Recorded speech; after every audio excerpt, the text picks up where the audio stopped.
Let's go to something that's pretty current. In 2014-15, measles became a hot topic. You touched on it in your talk today, and it became very controversial. People still say the vaccines almost eradicated that disease, and now it's brought up, what, a couple hundred cases were brought up? 100 or so, something like that.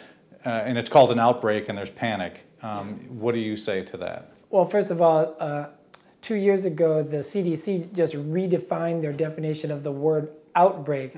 Now, an outbreak is defined by CDC as 3 or more cases in the same place. So the other funny thing about, I like what you just said about that measles was, it was solved by the vaccine, or it was cured by the vaccine.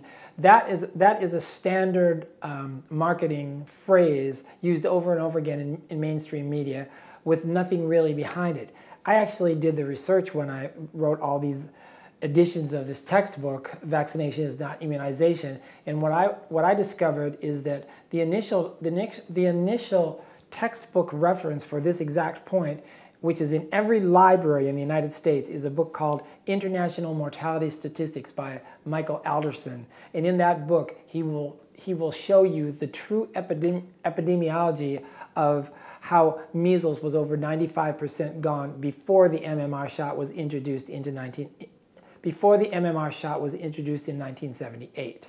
So, but that was very, very good the way you did that, because that was very glib and it was very matter of fact, and that's exactly the way they talk. Like they assume that that everybody will just agree with these false statements, these non-scientific facts, these non-facts.